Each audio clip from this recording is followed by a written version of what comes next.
जय सिया राम दोस्तों। और आज हम जा रहे हैं पूरे परिवार के साथ 9 दिवसीय 109 कुंडात्मक श्री राम महायज्ञ में, जो कि हो रहा है श्री सिद्ध गणपति धाम चेतन आश्रम नांगल सिरस दौलतपुरा बेनाड जयपुर में। तो ये जो 9 दिवसीय 109 कुंडात्मक जो यज्ञ है, हालांकि इसको 109 कुंडात्मक कहा गया, लेकिन इसमें वर्तमान में 131 कुंड, क्योंकि बहुत से श्रद्धालु जो चाहते थे कि वो भी इसी जो महायज्ञ हो रहे हैं उनका वो हिस्सा बने। तो नींदड़ मोड़ से आगे चलते हुए, हरमड़ा से नींदड़ की तरफ चलते हुए अभी आप देख सकते हैं हम पूरे परिवार के साथ, और इसका तो नींदड़ जो घाटी है उसमें से होते हुए हम निकल रहे हैं।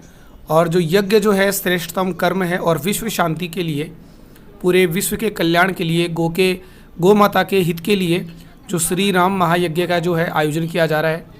और इसके लिए जो नींदड़ से लगभग 4-5 किलोमीटर आगे एक जो गांव है, जिसे नांगल सिरस दौलतपुरा बेनाड रोड के पास में से जो रेलवे लाइन के पास में है, श्री सिद्ध गणपति धाम चेतन आश्रम जिनको कहा जाता है। और अब हम यहाँ पर पहुँच चुके हैं। तो अभी आप देख सकते हैं यहाँ पर एक यज्ञ स्थल जो है वो यहाँ पर बनाया हुआ है, और दूर दूर के जो श्रद्धालु हैं आसपास के गांव के तो हैं ही, साथ ही इनके अलावा जो दूर दूर के जो श्रद्धालु हैं वो यहाँ पर आए हुए हैं, क्योंकि उनके जो परिवारजन हैं वो इस जो यज्ञ है उनका वो हिस्सा है। तो अभी आप स्क्रीन पर देख सकते हैं, तो बहुत ही एक विशाल जो यज्ञ जो स्थल है वो यहाँ पे बनाया हुआ है। और जब यज्ञ जो प्रारंभ हुआ है, और ये मेरे मम्मी पापा जी वो भी यहाँ पर हवन का हिस्सा हैं, और वो भी लगभग इन्हीं महायज्ञ में जन कल्याण हेतु हवन का हिस्सा है। और अभी आप देख सकते हैं जो आसपास के जो ग्रामीण हैं वो यहाँ पे आए हुए हैं, जिसमें दूर दूर के जो श्रद्धालु हैं वो भी यहाँ पे परिक्रमा करने के लिए आते हैं। और हम भी हमारे पूरे परिवार के साथ इस यज्ञ स्थल की परिक्रमा कर रहे हैं। और ईश्वर की कृपा रही कि जब ये यज्ञ जब प्रारंभ हुआ था तो उसी के पहले ही दिन यहाँ पे बहुत तेज़ बारिश, आंधी, तूफान की वजह से ये पूरा जो यज्ञ स्थल था वो लगभग डैमेज हो चुका था, लेकिन भगवान की कृपा रही कि वापस से उसको पुनः स्थापित किया गया। और आप देख सकते हैं कि वर्तमान जो स्वरूप है वो बहुत अच्छे तरीके से यहाँ पे बना हुआ है। आसपास के जो श्रद्धालु हैं, उनके जो परिवारजन हैं, जो सेवादार हैं, वो सुबह से शाम तक छोटे छोटे बच्चे जो हैं यहाँ पर सेवा करने में लगे हुए हैं।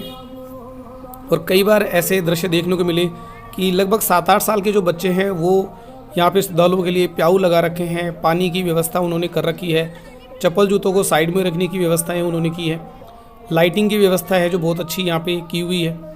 और ये जो सभी श्रद्धालु जो हैं, जो सेवादार हैं, वो लगभग यहाँ पे मान के चलें कि यहाँ पे उनको किसी प्रकार का आर्थिक लाभ नहीं है, लेकिन जन कल्याण की भावना के साथ में वो यहाँ पर आए हुए हैं।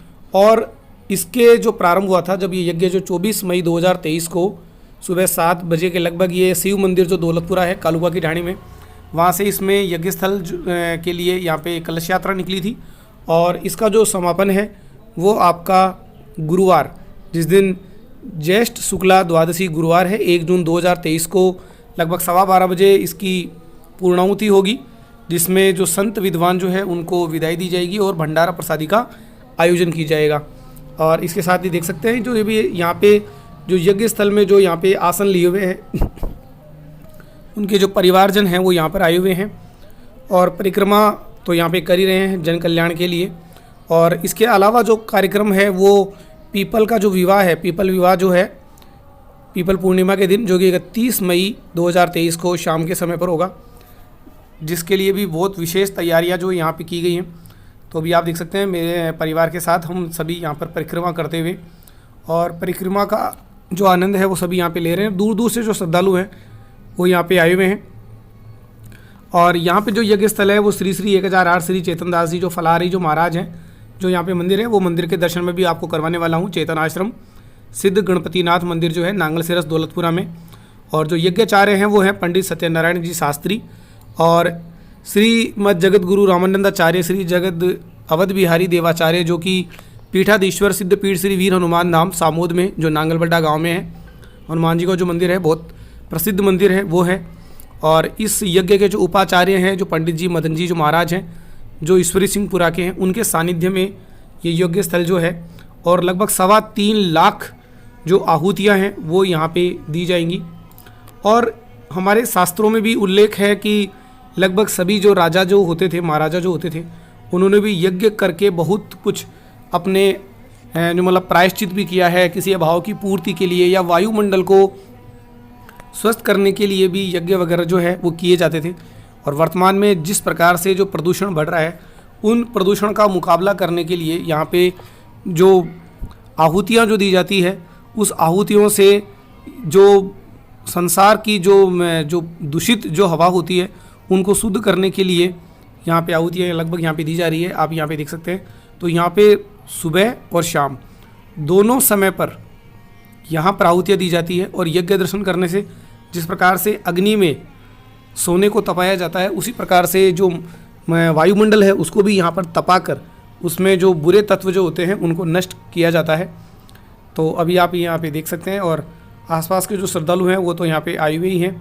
और यहाँ पे देख सकते हैं कि जिस प्रकार से जब घर में जैसे सुगंध आ जाती है, जैसे छोकल लगाते हैं, तो उस प्रकार से पूरी खुशबू से पूरा वातावरण जो है सुगंधिमय हो जाता है। उसी प्रकार से यज्ञ में भी जो विभिन्न प्रकार की जो सामग्री जो डाली जाती है, जो अग्निहोत्र दिया जाता है, होम हवन जो भी किया जाता है, उससे आसपास की जो वायु है वो शुद्ध हो जाती है, जिससे वायु जल वगैरह रोग जो है वो नष्ट होते हैं। और उसकी जो मनुष्य की जो नासिका में जब वो जाती है, जो सुगंध जाती है, उनसे उनके जो रोग हैं वो दूर होते हैं और वायु जो है वो शुद्ध होती है। तो यहाँ पे देख सकते हैं जो पंडित जी हैं वो यहाँ पे वो कर रहे हैं। इनमें आरती का जो समय लगभग शाम को आरती वगैरह जैसे होती है यज्ञ भगवान की, सुबह शाम जो है। और यहाँ पर जो है वो मेले का भी आयोजन यहाँ पे किया हुआ है और वेद मंत्र जो बोलकर है वो आहुति दी जाती है, जिससे कि पूरा प्रदूषण जो है समाप्त हो जाता है और विश्व का जो है कल्याण होता है। तो यहाँ पे देख सकते हैं कि शरबत की जो है प्याऊ यहाँ पे लगाई हुई है और ग्रामीण जो है वो यहाँ पे आए हुए हैं। और विशेष रूप से जो भंडारे हैं वो लगातार यहाँ पर चालू हैं। मेले का दर्शक सकते हैं, जो छोटे बच्चे हैं उनके लिए जो आसपास के हैं, तो वहाँ पे मेले का जो आयोजन है जहाँ पे आइसक्रीम वगैरह इस तरह की जो चीज़ें हैं, जिससे काफ़ी लोगों को एक तरह से रोज़गार भी मिल रहा है। और श्रद्धालु तो यहाँ पे आए हुए ही और अपने जो जन्म कर्म हैं उनको भी सुधारने का जो यहाँ पे प्रयास है वो यहाँ पे कर रहे हैं। तो ये भी हमारे परिवार के साथ अभी हम यहाँ पे आए हुए हैं। तो मंदिर के दर्शन करने के लिए अब हम अंदर जाने वाले हैं। तो मंदिर आप देख सकते हैं, ये जो हमारे पीछे की तरफ जो आप देख रहे हैं, तो ये मेरे पीछे जो है वो मंदिर है और इस मंदिर में अभी हम चलने वाले हैं। तो ये जो मंदिर है श्री गणपति धाम, और ये जो यहाँ के देख सकते हैं कि ये जो महाराज हैं श्री श्री 1008 श्री चेतन दास जी फलाहारी जो महाराज हैं, यहाँ पे माता जी का मंदिर है और ये गणेश जी का जो मंदिर है और साथ में हनुमान जी का जो मंदिर है वो यहाँ पे बना हुआ है। और इस मंदिर में दूर दूर के जो श्रद्धालु हैं वो तो यहाँ पे आए हुए ही हैं। और इसका जो समापन 1 जून को होगा। और ये देखो यहाँ पर भंडारा जो प्रसादी है वो यहाँ पे आसपास के जो श्रद्धालु हैं उनके लिए विशेष व्यवस्थाएं जो की गई हैं, क्योंकि जो दूर दूर से जो आते हैं उनके लिए जो भोजन प्रसादी है वो यहाँ पे की गई है। और यहाँ पे हम बाबा जी का जो है आशीर्वाद लेते हुए पूरी परिवार के साथ। तो यहाँ पे आप देख सकते हैं काफ़ी दूर दूर से जो है। और अभी हम चलने वाले हैं जो यहाँ पे जो मेले का जो आयोजन किया जा रहा है, उस मेले का आनंद लेने के लिए चिकित्सा के जो कैंप है वो यहाँ पे लगाए हुए हैं। विभिन्न जो घरेलू ज़रूरतों की जो सामग्री है वो इस मेले में यहाँ पर मंगवाई हुई है। बच्चों को बहुत आनंद यहाँ पर आ रहा है, क्योंकि ग्रामीण जो मेले होते हैं ऐसे आयोजन करना बहुत दुर्लभ चीज़ें होती हैं, क्योंकि शहरों में तो इस तरह की आनंद की बहुत सारी वस्तुएं होती हैं, लेकिन यहाँ पर तो यहाँ पे देख सकते हैं बड़े बड़े जो झूले हैं वो यहाँ पे लगाए हुए हैं। तो अब हम भी झूले का आनंद लेने के लिए अभी हम इन मेले में शामिल होने वाले हैं। तो झूले का जो आनंद है वो हम यहाँ पे लेने वाले हैं। और ये देखिए यहाँ पे जो कुछ झूले का जो आनंद ले रहे हैं और कुछ जो श्रद्धालु हैं वो यहाँ पे डर भी रहे हैं कि ये झूला जो है उनको थोड़ा डरा भी रहा है। और हो भी सकता है कितने भयानक जो झूले हैं वो यहाँ पे बड़े जो लगे हुए हैं। तो मेले का एक विशाल जो आनंद है वो यहाँ पे ले सकते हैं। और अगर आप जयपुर के पास में समय कम बचा है तो जल्दी से अपने परिवारजनों के साथ यहाँ पर आप आएँ और इस हवन कुंड जो यहाँ पे बने हुए हैं, 131 कुंड जो यहाँ पे बने हुए हैं, उनकी परिक्रमा करें और अपने जन्म कर्म को सुधारें, अपने जीवन को सुधारें। और अभी हम जो इसका है जो आनंद लेने वाले हैं, अभी आप देख सकते हैं। तो अभी हम पूरे परिवार के साथ यहाँ पर बैठने वाले हैं। और यज्ञ का जो महत्व है वो मैं पहले बता चुका हूँ। और आप देख सकते हैं कि इस तरह की जो छोटी चीज़ें चलते हैं, मतलब इस तरह के जो उदाहरण जो चलते हैं जगह जगह पर, जो हवन कुंड जो होते रहते हैं, तो एक तरह से आप समझ सकते हैं कि इन्हीं चीज़ों का जो प्रभाव है, जिसे कहते हैं कि अभी हम रास्ते में चर्चा कर रहे थे कि ये सब किस तरह से हो पाता है। मतलब आप समझ सकते हैं कि शायद कुछ इसी वजह से ही जो धरती है, इसमें जो आनंद है, जो संसार का जो आनंद है वो यहाँ पे टिका हुआ है। झूले का आनंद हम यहाँ पे ले रहे हैं। और वर्षा के लिए जो ये यज्ञ जो हो रहा है, और जब बादलों में ये जो धुआं जो होती है, इसका जो धूम होता है वो जाता है, शरीर की जो वायुमंडल जो है वो जो प्रदूषित है उसको सही किया जाता है। यज्ञ द्वारा जो विश्वव्यापी जो पंच तत्व जो होते हैं उनको शुद्ध किया जाता है। और इन मंत्रों से जो 3.25 लाख आहुतियाँ जो भी यहाँ पे दी जाएंगी, तो आप समझ सकते हैं कि भगवान के नज़दीक पहुँचने का एक बहुत ही उत्तम साधन। अभी आप दूर हम मतलब झूले में हम बैठ चुके हैं, तो देखो दूर से आसपास का जो पूरा गांव का जो दृश्य है वो मैं यहाँ पर आपको दिखा रहा हूँ। यहाँ पे जो सड़क है वो नांगल सिरस की तरफ जो ये जो है, पास में गवर्नमेंट स्कूल यहाँ पे नज़र आती है। और इसी गवर्नमेंट स्कूल में मेरे पापा जी यहाँ पे 11 साल तक यहाँ पे इन्होंने यहाँ पे अपनी सेवाएं दी हैं। यज्ञ स्थल दूर से देखिए, मैं थोड़ा जूम कर देता हूँ, तो ये देखिए यज्ञ स्थल, आसपास का पूरा ग्रामीण जो क्षेत्र है, और पास में जो रेलवे लाइन बिल्कुल पास में यहाँ से जाती है। झूले में बच्चों के चेहरे पे काफ़ी स्माइल है, उनको थोड़ा डर भी लग रहा है, लेकिन ऐसे आनंद देखने का मौका कम ही मिलता है।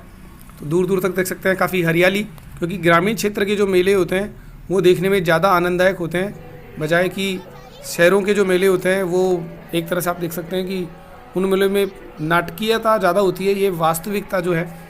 और झूले का जो हम आनंद लेते हुए बहुत अच्छा यहाँ पे वातावरण बना हुआ है, और देख सकते हैं जो यहाँ पे झूले हम आनंद यहाँ पे ले रहे हैं। और मेले का जो पूरी चीज़ें जो हैं वो यहाँ पे आप देख सकते हैं, दूर दूर तक जो गाड़ियाँ हैं वो यहाँ पे लगी हुई है, और श्रद्धालु तो यहाँ पे आए हुए हैं। और अलग अलग प्रकार के जहाँ पे झूले हैं, खाने पीने की जो चीज़ें हैं वो यहाँ पे लगी हुई हैं। ये देखिए बच्चों के चेहरे पर झलक, पलक, तन्नू मन्नू सारे झूले का आनंद यहाँ पे ले रहे हैं।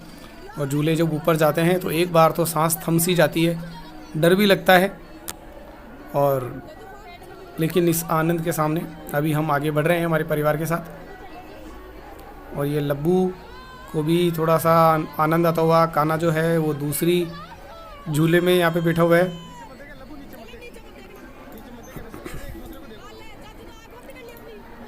और आंखें बंद कर ली हैं डर की वजह से, और लेकिन ये जो डर है, डर की जरूरत नहीं होती, लेकिन आसपास में अलग अलग तरीके के आनंद हैं।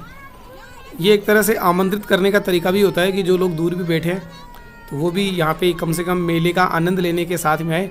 और काफ़ी लोगों को जैसे यहाँ पे रोज़गार जो है यहाँ पे मिला हुआ है, क्योंकि यज्ञ जो हो रहा है तो यज्ञ का के साथ साथ में समझ सकते हैं कि देवताओं भी यहाँ पे जो खुश होते हैं, सारे देवताओं को यहाँ पर आमंत्रित किया गया है। मनुष्य जो है अपने पापों को दूर करता है, यज्ञ से स्वर्ग को प्राप्त करता है। तो बहुत सारे जो हमारे शास्त्र हैं उनमें यज्ञ की जो महिमा है वो यहाँ पे लिखी हुई है, क्योंकि यज्ञों के करने से देवत्व को जो भी है प्राप्त किया जा सकता है। और आप जो कई सीरियल्स हैं उनमें बताया जाता है कि लोग अश्वमेघ यज्ञ किया करते थे, राजसूय यज्ञ हुआ करता था, क्योंकि ये जो हवन है ये अपने कार्य सिद्धि के लिए ऐसा नहीं है कि केवल वर्तमान में किए जा रहे हैं। प्राचीन ग्रंथों में हमारे जो वेद पुराण जो शास्त्र हैं, उन वेद पुराण शास्त्रों में भी यज्ञ की जो महिमा है वो यहाँ पे लिखी हुई है। अनेक प्रमाणों से इस चीज़ को शुद्ध किया गया है कि यज्ञ का जो फल है वो ऐसा नहीं कि केवल इसी जन्म में ही हमको मिलने वाला है। और इनके जो यज्ञ के जो धार्मिक महत्व हैं, साथ में जो वैज्ञानिक हैं, वो भी इन चीज़ों को पता समझ में आता है। क्योंकि आप समझ सकते हैं कि जब ये जो यज्ञ का जो धुआं होता है, इससे आसपास के जो वेद पुराण की बातें कर रहा हूँ और आधुनिकता का एक अपूर्व जो संगम है वो यहाँ पे आप देखने को चल रहा है। क्योंकि पास ही में जब हम झूले ले रहे हैं और झूले का जो आनंद के साथ साथ यहाँ पे ट्रेन भी जो है वो यहाँ पे चलती जा रही है। वेदों में इसका महत्व है और बच्चों को आनंद तो यहाँ पे आ ही रहा है।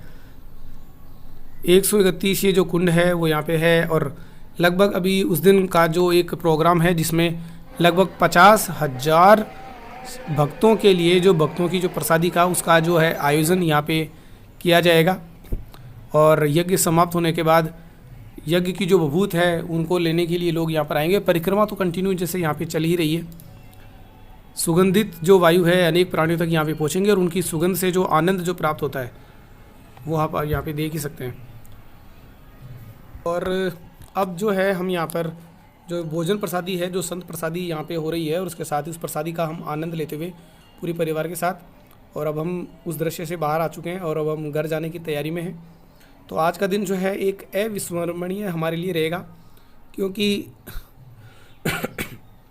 आज का दिन बहुत ही शुभ है कि ये बहुत दिव्य प्रताप आपके होते हैं, आपके जन्मों का कर्म होता है कि आपको इस तरह के जो यज्ञ, जो परिक्रमाएं होती हैं, उनको आपको करने का मौका मिलता है। भगवान की जो प्रसादी आपको मिलती है, साथ ही यहाँ पे जो साधु संत जो होते हैं उनका दर्शन करने का जो लाभ आपको मिलता है, भगवान के दर्शन आपको मिलता है। साथ ही ग्रामीण जो अंचल में जो है उनका देखने को मौका मिलता है। तो ये यहाँ का जो पंचायत भवन जो है, और बच्चों ने आइसक्रीम का यहाँ पे आनंद लिया, और मेले का जो दृश्य है बहुत ही आनंददायक यहाँ पर है। तो लगभग अभी शाम को 6 बज चुके हैं और आप सभी यहाँ पर आएँ, आमंत्रित हैं, और यज्ञ स्थल में एक बार आप ज़रूर आएँ। तो दोस्तों, आज का वीडियो कैसा लगा उसके बारे में कमेंट करें, चैनल को सब्सक्राइब करना ना भूलें, अपने दोस्तों तक शेयर करें, और यज्ञ में ज़रूर से आप ज़रूर पधारें।